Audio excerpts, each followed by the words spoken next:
Tous et bienvenue justement à cette tour informatif ici direct sur votre télévision Grande Vision Héritage, bien sûr avec deux thématiques sur la table. On va naturellement revenir sur l'annonce du président Félix Tshisekedi, c'était à Kisangani, où l'annonce l'avènement d'une constitution adaptée. Ça sera pour 2025. Alors juste après, il y a, semble-t-il, un front spirituel avec les évêques catholiques qui sont déjà rendez-vous contre la démarche du président Félix Tshisekedi, mais également quelques partis de l'opposition, dont le FCC, Ensemble pour la République de Moïse Katumbi, mais également SID de Martin Fayulu, qui pensent qu'il ne faudrait pas toucher à l'actuelle constitution. D'autres voix pensent qu'aujourd'hui, le plus important serait d'accomplir d'abord les pactes sociaux que le président a noué avec le peuple congolais lors des dernières élections en 2023. Comment entrevoir justement ces panoplies de réactions à l'annonce du président de la République? Y a-t-il risque de diviser? Et la question, elle est là. La révision constitutionnelle, c'est pour résoudre les problèmes du peuple ou carrément pour diviser ce même peuple? Et puis, inauguration des infrastructures à Kisangani dans la province de la Tchopo. Vous avez suivi le week-end dernier. L'Union sacrée met en avant déjà les bilans largement positifs du président Félix Tshisekedi. Est-ce que doit-on conclure directement que notre pays, la RDC, est dans la bonne direction? Autant de questions, mesdames et messieurs. Vous avez les programmes, à nous les micros. Bienvenue à toutes et à tous.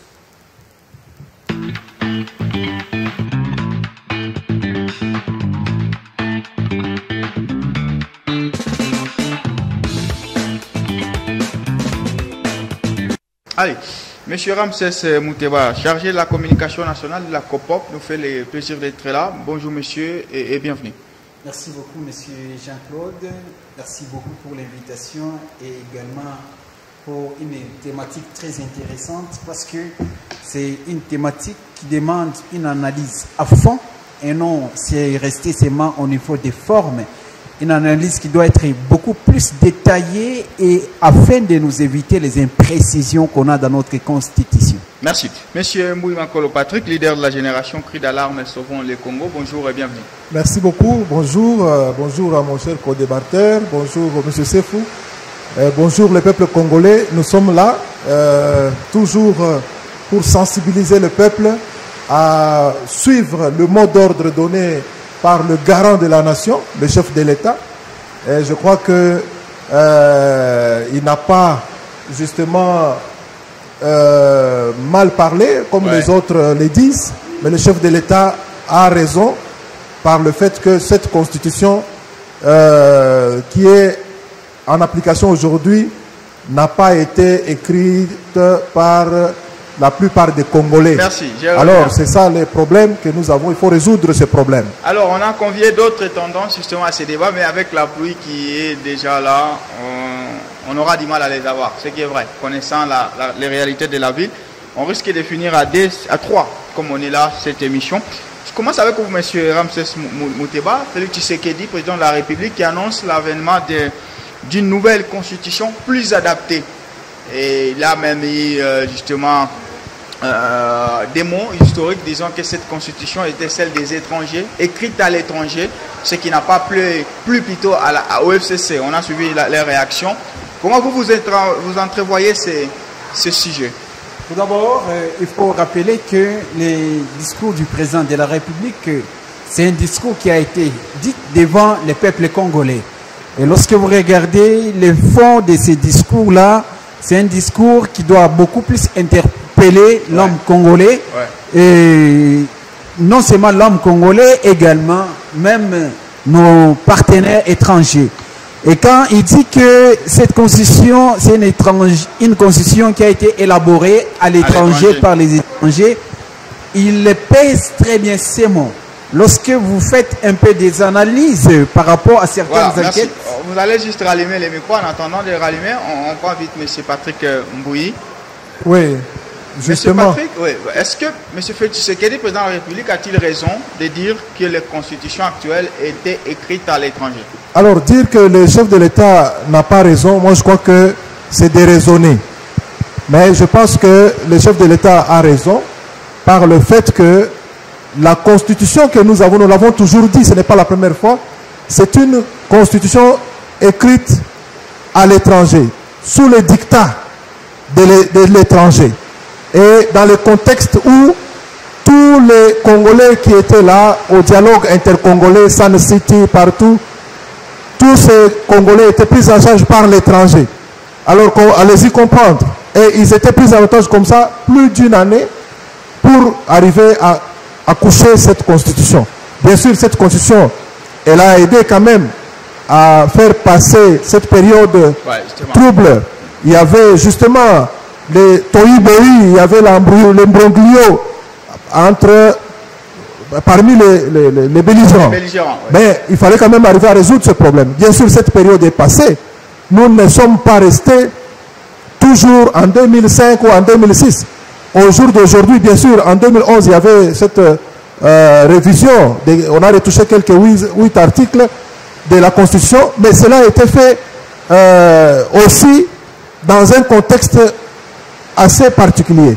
Mais ce que nous envisageons au jour d'aujourd'hui, c'est pour qu'au besoin, qu'on fasse même le tabula rasa, qu'on commence de A à Z à changer la Constitution. Parce que moi, je le disais depuis tout ce temps, qu'il faut arriver à changer la Constitution.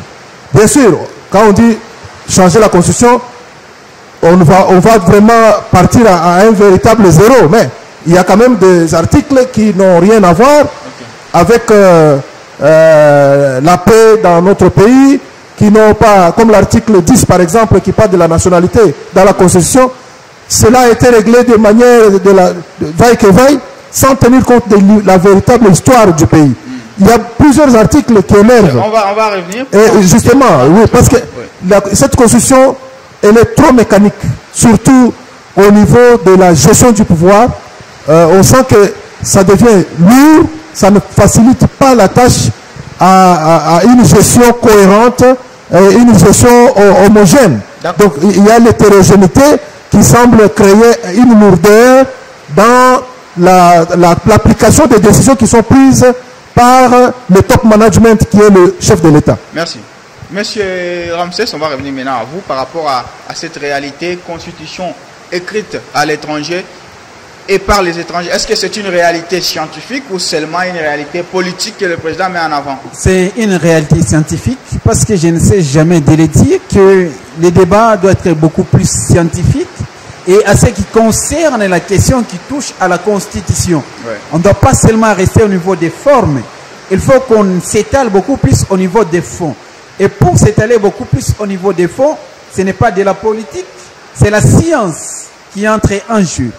Mais la première des choses qu'il faut savoir est que lorsque vous parlez de la Constitution de la République démocratique du Congo, en faisant des analyses minutieuses et profondes, vous allez comprendre que le président de la République a grandement raison.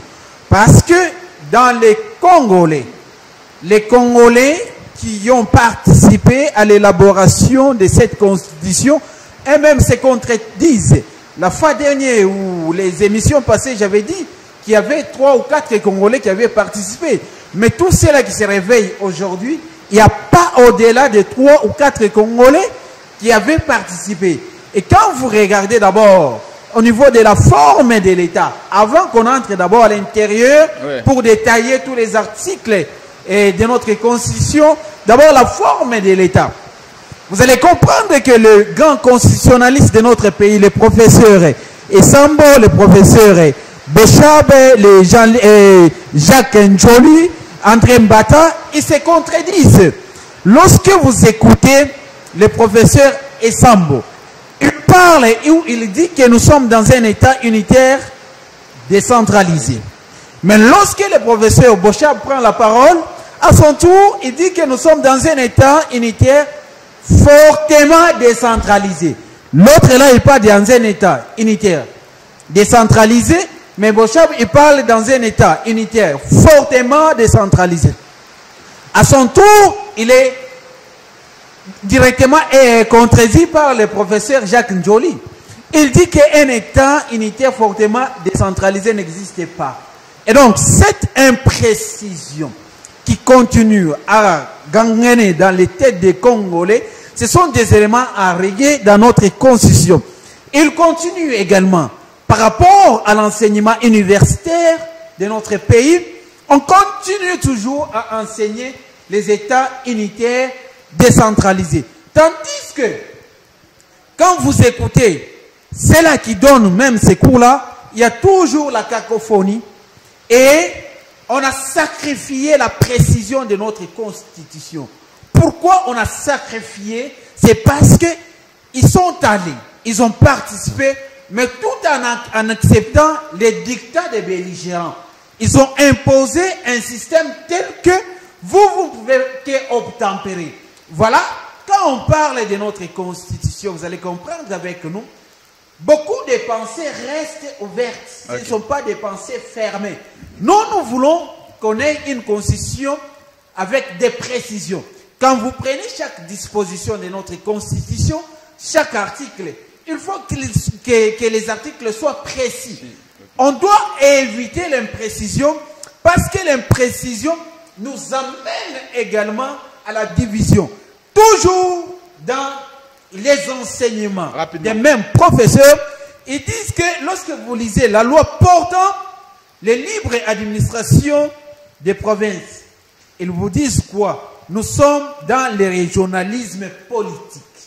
Et de l'autre côté, ils nous parlent d'un État unitaire décentralisé. Et lorsqu'ils descendent, ils parlent lorsque vous lisez cette loi, ils parlent de régionalisme politique. Et quand on essaye de comparer ces deux pensées, on doit retenir quoi? C'est cette imprécision qu'on ne veut pas. Les discours du président de la République tient son plaisant d'or au jour d'aujourd'hui. Merci. Monsieur Mouy Makolopatik, vous avez parlé de la lourdeur politique ou dans la gestion des institutions. Est-ce que ce n'est pas plus l'union sacrée, par exemple, pour la sortie du gouvernement, la nomination de la première ministre, ce n'est pas plus les tractations au sein d'une famille politique donnée qui a fait en sorte que nous soyons en retard et pas la Constitution n'a rien à faire?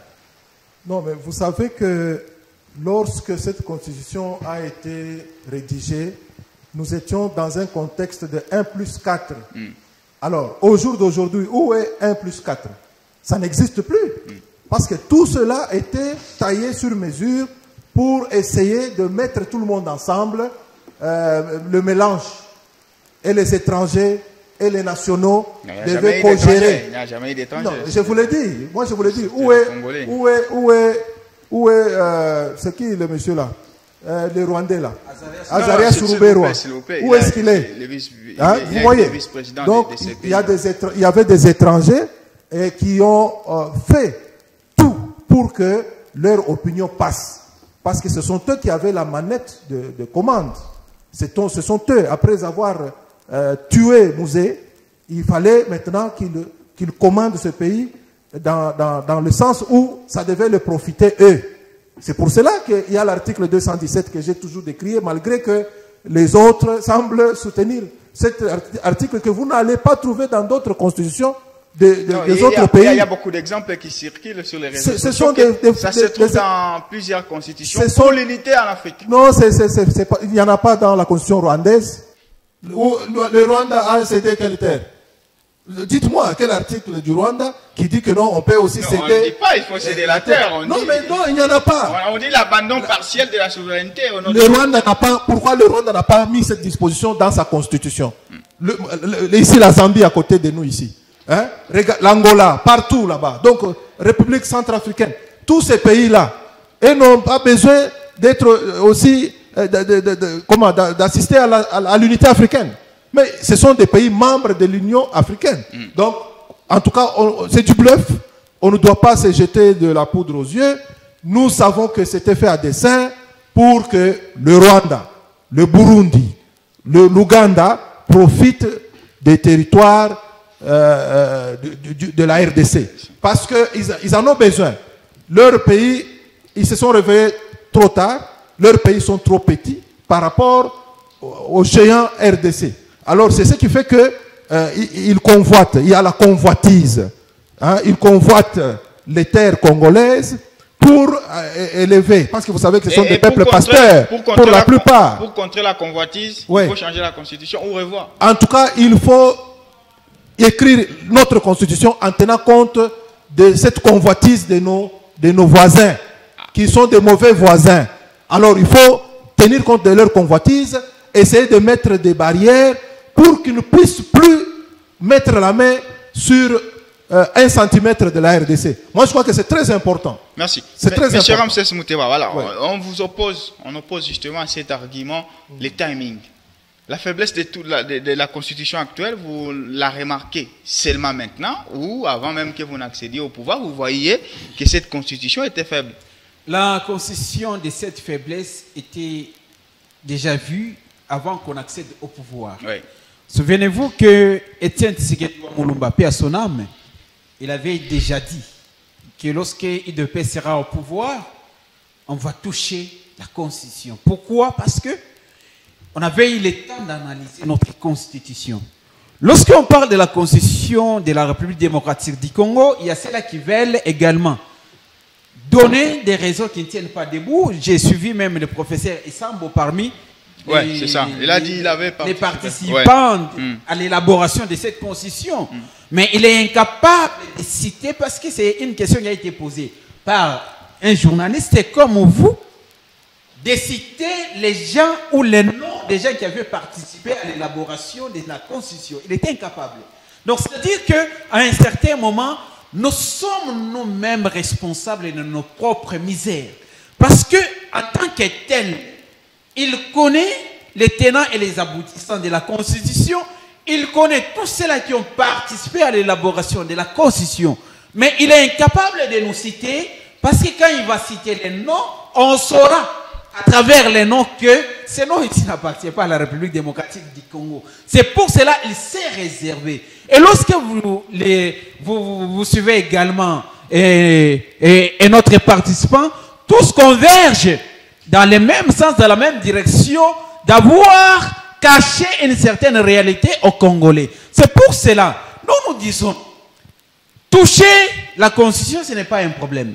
Le timing pour toucher la Constitution, où est-ce qu'il est écrit? Quelle est la disposition constitutionnelle qui stipule que pour toucher la Constitution, il faut un timing X ou Y? Il n'y en a pas. Et donc, mais politiquement, on peut s'interroger. On se dit pourquoi maintenant? On peut s'interroger, c'est tout un droit de s'interroger. Lorsque vous lisez à l'article 218 de notre Constitution, on donne les modalités et les démarches qu'on peut initier la modification de la Constitution. Tout d'abord, tout commence par le président de la République. Le deuxième alinéa parle du gouvernement réuni en Conseil des ministres. Le troisième alinéa parle des chambres. Oui, L'une des chambres, lorsqu'il y a plus ou moins 10% des députés. Oui. Et le quatrième alinéa, c'est qui donne même le pouvoir au peuple congolais. Ça peut passer par l'initiative d'un Congolais, mais tout en réunissant 100 000 signatures. Justement. Et 100 000 signatures, c'est une forme de pétition. Oui. Et donc, jusqu'au jour d'aujourd'hui, c'est là qui ont initié la modification ou le processus de la révisitation de la L'IDPS, Constitution. à l'occurrence. Ce n'est pas IDPS. Et donc, il faut...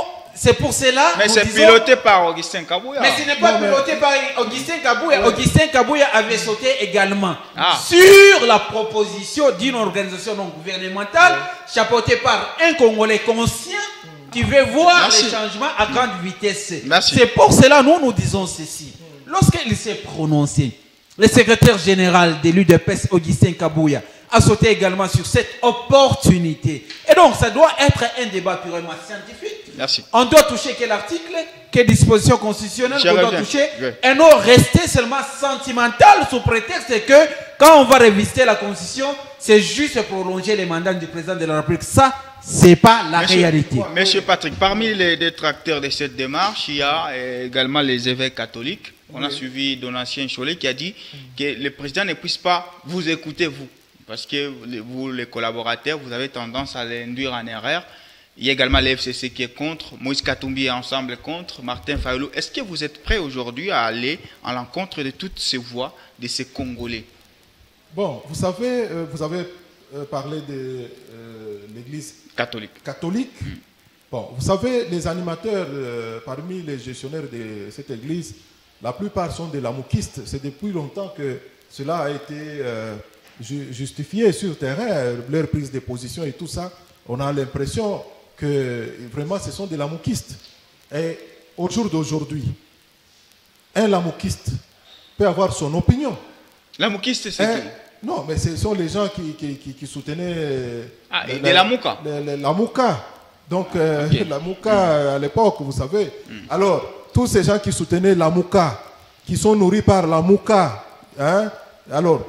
Mais vous ne pouvez pas aller quand même à dire que les évêques sont nourris par... Non, mais ils sont entretenus par la Mouka. C'est pas possible. Ils sont entretenus par la Mouka. Ils sont libres. Alors, leur discours prouve vraiment qu'eux ne veulent pas le bonheur du peuple. Eux, ils veulent tout simplement soutenir la Mouka. Même si aujourd'hui la Mouka s'est disloquée et tout ça, mais les animateurs de la Mouka sont assimilés à l'église, au clergé de l'église catholique. Donc ils ont tort. Donc ils ont leur part de raison. On peut dire ça. Comme ça, ils sont dans leur boutique, ils ont leur part de raison. Mais ceux-là aussi qui soutiennent que la révision soit la révision constitutionnelle, ou carrément le changement même de la Constitution ait lieu, ils ont aussi leur part de vérité. C'est question que nous puissions nous retrouver dans le contexte actuel où les partis politiques, et nous de la société civile, et tous les autres, la crème scientifique et tous les autres qui voudront faire partie de cette réflexion, qu'on se mette ensemble. Mais la commission sera mise en place par le président. Est-ce qu'il va avoir le temps de consulter les C'est lui qui a l'impérium. Oui. Il avait l'autre fois organisé ici les consultations. Oui, rapidement. Il avait reçu tout le monde, pratiquement, toutes les couches. Il y a toujours moyen que cette commission-là, qui sera mise en place pour analyser la faisabilité de la révision ou le changement de la Constitution, puisse aussi tenir compte de toutes les couches pour que aucune des couches ne soit oubliée, hein, parce que nous avons besoin que tous les Congolais se prononcent. Et les Congolais qui ne sauront pas se prononcer, il y aura le référendum populaire. Parce qu'on ne va pas prendre même le commun des mortels pour que le commun des mortels aille aussi rédiger la Constitution. Ce n'est pas possible. Donc c'est toujours les spécialistes, les constitutionnalistes, la crème intellectuelle, les scientifiques qui pourront se mettre ensemble pour réfléchir en tenant compte de toutes les péripéties, l'histoire du pays, les réalités de nos coutumes, de nos us et tout ça, pour nous donner une constitution qui sera propre aux Congolais, qui va faire l'honneur aux Congolais et qui va aussi soutenir les Congolais et même le développement du Congolais. Donc, c'est pour cela que même le président français, quand il était ici, il nous a parlé d'une solution à l'africaine. Il avait compris que nous avons fait les méli-mélo parce que mon co-débatteur tout à l'heure a évoqué des notions très importantes de la forme de l'État. La forme de l'État unitaire, d'une part, la forme de l'État fédéral ou fédéraliste de l'autre part. Mais ici, dans cette constitution, on a fait du méli-mélo. C'est une constitution chauve-souris du point de vue de la forme de l'État. Non, ça sont les interprétations scientifiques. Oui, justement, on aura le temps peut-être de débattre avec les techniciens de la politique et du droit pour essayer de donner la véritable forme de l'exercice du pouvoir en RDC. Monsieur Ramsès Moutewa, alors vous ne craignez pas de diviser les pays, puisque là on a déjà quelques camps. Il y a l'Union sacrée d'un côté, et puis il y a l'FCC de l'autre, la Mouka de l'autre, si vous voulez, Martin Fayolou, Moïse Katumbi, et surtout l'Église catholique qui est contre la démarche du président de la République. Est-ce que vous ne craignez pas l'implosion de la société à l'avenir?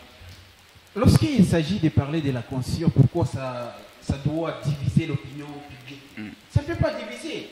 Parce que je vous ai dit tantôt là que c'est une matière purement pédagogique, une matière scientifique.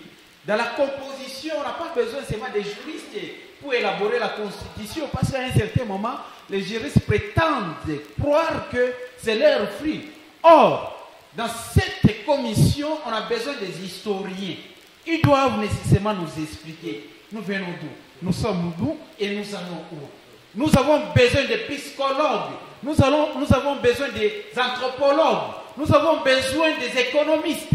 Nous avons besoin des médecins. Nous avons besoin des informaticiens. Nous avons besoin des mécaniciens, des pédagogues. Donc on a besoin de tout le monde. Toutes les catégories des scientifiques pour participer à l'élaboration de cette constitution. Pourquoi? Parce que chaque domaine doit définir avec précision qu'est-ce qu'il faut, qu'est-ce qu'il ne faut pas. Regardez même la loi sur les numériques, l'utilisation de la loi sur les numériques. Vous allez comprendre avec nous que c'est une loi qui est intéressante, mais qui doit également figurer dans la Constitution, avec tout ce que nous avons comme avis sur les réseaux la mauvaise utilisation des réseaux sociaux. Et donc, on a besoin des concours de tous. Lorsque vous parlez de l'implosion ou la division du pays, on doit diviser qui? Parce qu'il est dit qu'il faut aller par la voie référendum. C'est bien précisé dans la Constitution. S'il y a changement. Si bien sûr, lorsqu'il y a même la modification, c'est toujours dans la Constitution, à son article 218. On donne même les modalités. Pourquoi ça doit être divisé? Or, il faut aller se prononcer dans les urnes au référendum. Il ne faut pas seulement dire que nous allons diviser. Chose grave. Lorsque vous lisez notre Constitution, vous allez comprendre qu'il y a certaines institutions qu'il faut supprimer. Je prends l'exemple, le Sénat. C'est une institution budgétivore. Si vous ne le savez pas, le Sénat, c'est une chambre qui est incapable de déchoir même un vice-ministre. Ils n'ont pas ces pouvoirs-là. Et donc, ça n'a pas... c'est pas opportun que cette chambre-là existe. Ce sont des éléments à supprimer. Lorsque vous prenez la préoccupation des Choli, qui est les porte-parole, les secrétaires de la Cinco, je rappelle ici que Cholet doit se référer parce qu'il est représentant. Mais c'est la belle chose. Mais c'est la belle chose. Il doit se référer également à la loi mère du Vatican. Lorsque vous allez au Vatican, vous allez comprendre que la loi fondamentale de l'État des Vatican, c'est la Constitution. Cette Constitution a vu les jours le 7 juin 1929. Et c'était promulgué par Pie XI, qui résultait des accords du Latran. Oui, rapidement. Ça, c'est la première version. La deuxième version de cette Constitution-là a eu les modifications par le pape Jean-Paul II et promulgué le 29 novembre 2000. Et elle est entrée en vigueur le 22 février 2001 lors de la fête de la chair des saints. On parle de la constitution de la RDC, bien sûr. Non, permettez, je lui ramène là-bas. Il ne faudrait pas nous amener au Vatican. On n'est pas tous... En tant qu'évêque ou en tant qu'archevêque ou abbé, il prétend que la RDC, la constitution de la RDC ne peut pas être modifiée. Mais tandis que dans cette loi où lui se retrouve, ils ont modifié. La dernière modification de la constitution du Vatican a eu le jour le 13 mai 2023 est signé par le pape François, qui est le pape. Donc, elle modifie. Si le Vatican, qui lui donne mandat, devrait, en tant que clergé catholique, à modifier la Constitution, à combien plus forte raison la République démocratique du Congo ne peut pas modifier. Et donc, sur si la Cinco veut se comporter comme tel, nous disons qu'ils aillent au niveau du ministère ou au niveau du premier vice-ministre ou ministre de l'Intérieur pour qu'ils s'enregistrent en tant que parti politique. Mais en tant qu'une église, ils sont censés rester au milieu du village et non s'ingérer dans les affaires politiques. Monsieur Patrick, au sein de l'Union sacrée, monsieur Félix Tshisekedi et l'IDPS ne sont pas seuls. Il y a également d'autres personnalités, Jean-Pierre Bemba, Vital Kamerhe, Modeste Bahati et bien d'autres. Pensez-vous que, par le passé, déjà Vital Kamerhe n'était pas pour une possible révision constitutionnelle? Est-ce que vous êtes certain qu'ils vont accompagner cette démarche-là ou eux aussi vont prendre la parole à un moment donné? Vous savez, nous sommes dans une démarche républicaine et démocratique. Moi, je crois qu'il n'est pas interdit ni à Cholet, ni à Kamerhe, ni à qui que ce soit de réfléchir pour le bien de ce pays. Nous voulons que ce Congo soit émergent, qu'il puisse émerger un jour, qu'il puisse se développer un jour. Nous devons toujours chaque fois réfléchir, voir ce que nous avons pris comme mesure dans le passé, si cela permet de nous faciliter cet élan de développement. Mais lorsque nous trouvons que c'est un peu lourd, c'est un peu difficile, c'est un peu mécanique, il y a toujours moyen de chercher la souplesse. Il faut assouplir les choses. Le monde actuel, parce que nous parlons des numériques aujourd'hui, le monde actuel, c'est la souplesse, c'est la rapidité. Avec la cybernétique, c'est la vitesse exponentielle. Tout doit se faire dans la rapidité. Au jour d'aujourd'hui, il y a des lois qui condamnent quelqu'un qui a fait usage peut-être d'un mauvais comportement sur les réseaux sociaux. Mais est-ce que la Constitution répond à cela? Donc la Constitution devient anachronique par rapport à cet aspect des choses. Nous devons être sérieux. Même, ça m'étonne que je voie même des clergés, des pasteurs et tout ça, parler parfois des choses tout simplement pour justifier qui a donné le pain. Non, ce n'est pas un bon comportement. Il faut voir l'intérêt du pays d'abord. Au-delà de l'intérêt, il y a l'intention derrière les projets de modification. Oui, mais ce n'est pas interdit de réfléchir en bien. D'ailleurs, il faut laisser ces gens-là, il faut les encourager à aller vite dans cette réflexion. Maintenant, nous allons sanctionner cela par le référendum. Parce qu'il n'est pas dit que lorsque déjà la commission va réfléchir, nécessairement, obligatoirement, cela doit passer. Non, le peuple va se prononcer. Le peuple va voir, comparer ce que nous avions adopté avant, parce que déjà, par-ci, par-là, il y a déjà des coquilles. On constate que la plupart des dispositions ne répondent plus à la réalité que nous vivons. Okay. Donc, il faut carrément essayer de mettre de côté certaines dispositions qui sont déjà anachroniques, qui sont même déjà désuètes, parce que ça ne sert plus à rien, et on n'a pas toujours nécessairement besoin d'avoir plus de 220 articles pour une constitution. On est un grand pays. On peut avoir une constitution qui a même 60 articles, par exemple, mais que ces articles soient importants pour appuyer le développement du pays ou dans l'exercice. Concluez déjà sur cette thématique. Vous concluez sur la thématique puisqu'on n'aura plus de temps pour passer à la deuxième. Oui, justement. Ce que moi je demande est que la population laisse le chef de l'État prendre des initiatives. Parce qu'il sait pourquoi. La vision d'un chef de l'État est différente de la vision d'un clergé catholique. Parce que lui se contente de son église, des membres fidèles de son église. Mais ce n'est pas tous les Congolais qui sont fidèles de l'église catholique, par exemple. Il y a une catégorie. L'église catholique, par exemple, c'est 40% une autre catégorie de la population congolaise. Une autre catégorie. Et donc vous voyez déjà, si nous entrons dans ce chemin-là de religion, vous allez voir que eux-mêmes, il n'y a pas l'unité. Parce que il y a la division là-bas. Donc c'est pour cela qu'il faut qu'on laisse à ceux-là qui donnent de bonnes initiatives, l'impulsion, qui prennent des mesures pour sauver ce pays, on les laisse réfléchir et nous avons notre moment où on va intervenir. C'est au moment du référendum. Okay. Si nous ne sommes pas associés à ces consultations, nous attendrons au moment du référendum pour dire oui ou non. Et c'est à ce moment-là qu'eux vont dire à l'Église, chers fidèles, ceux qui sont d'accord avec nous, dites non. Et ceux qui sont pas d'accord, dites oui. Ils doivent être au milieu du village. Moi, je crois que c'est ça. Monsieur Ramsès, vous ne craignez pas aussi au sein de l'Union sacrée qu'il y ait des tumultes, puisque vous avez quelques-uns de leaders qui n'ont jamais été pour une quelconque modification de cette actuelle constitution?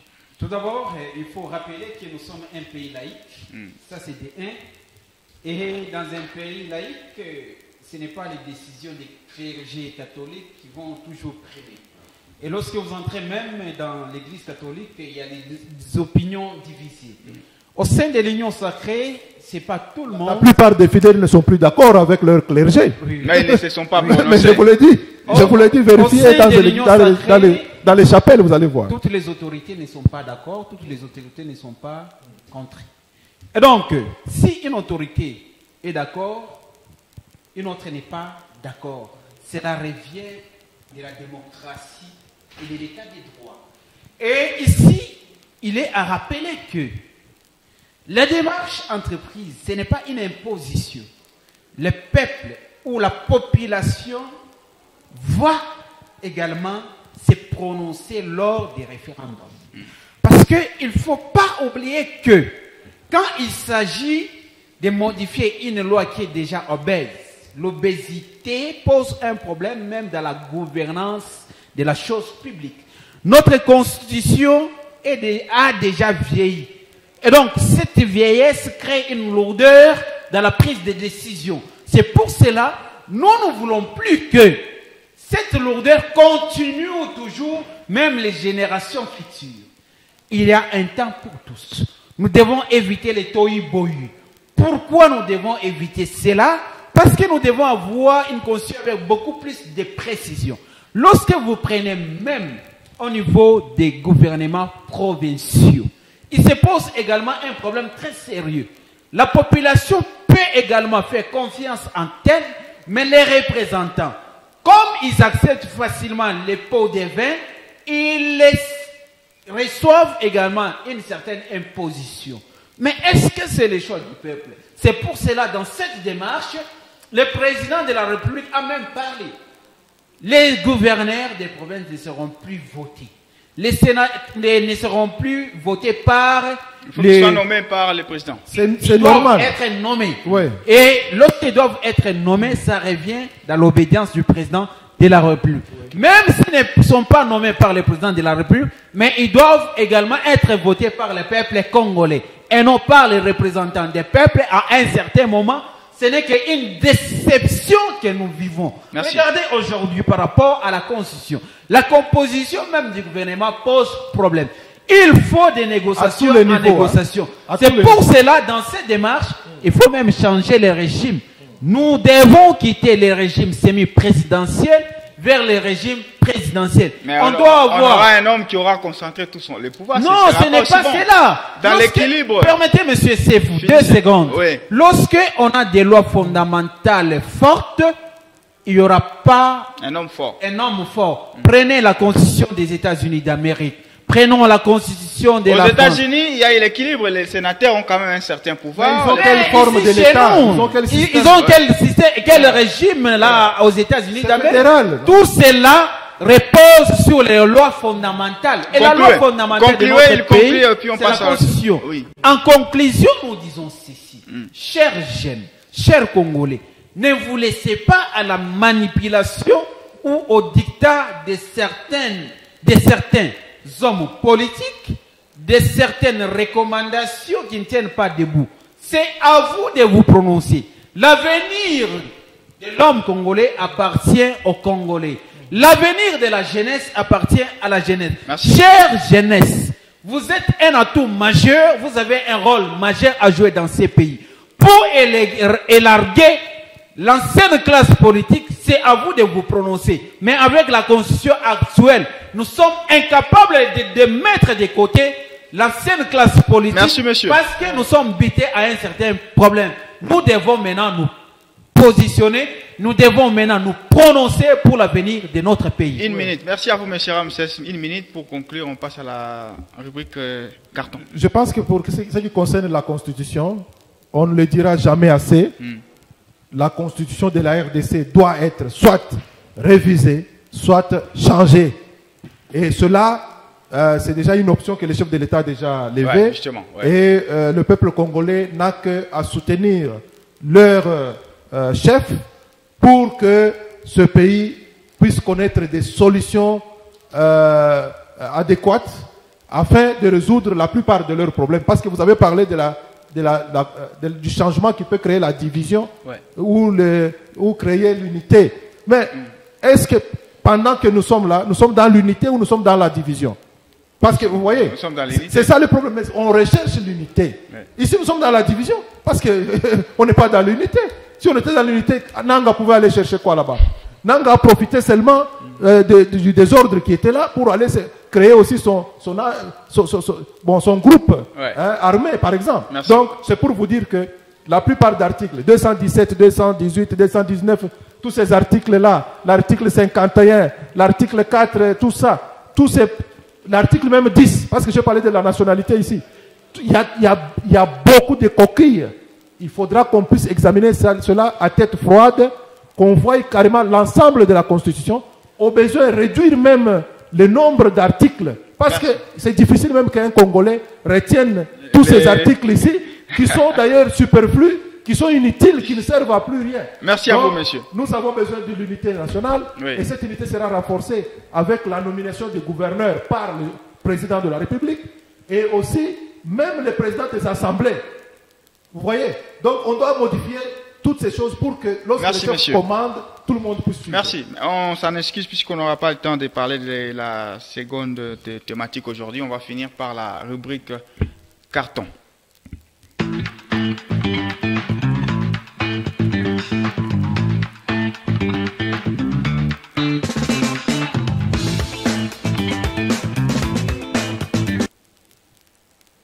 Voilà. Monsieur Ramsès Mouteba, merci d'être là et on va finir par votre carton. Je donne mon carton vert L'encouragement. aux jeunes Congolais, Ok. les jeunes entrepreneurs congolais. Pourquoi je donne ces cartons verts? Parce que nous voyons, peu importe les tractations, les blocages, même au niveau de la grande structure qui est censée accompagner la sous-traitance, les jeunes Congolais sont bloqués. Là, nous ne pouvons pas nous voiler les faces. Et donc, ces jeunes-là ont bravé la paire pour faire le nécessaire. Je les encourage. Également, moi-même, là, je suis entrepreneur. Et donc, nous devons beaucoup plus saisir l'opportunité par rapport à l'investissement congolais.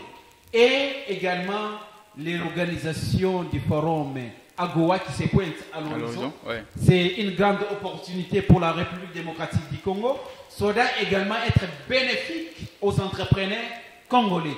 Il est temps de saisir ces opportunités. Mais c'est un jeune qui est au niveau de l'autorité des régulations. Mais je dis, j'encourage les jeunes conscients et je décris les comportements de ces jeunes-là qui est au niveau de la ARSPC parce qu'ils bloquent les jeunes Congolais afin de se développer parce que la sous-traitance en République démocratique du Congo pose problème. Allez vérifier. Partout où il y a les marchés de sous-traitance, c'est là qui ont réussi les marchés. Vous allez comprendre qu'ils ont des sangs mêlés. C'est quand même...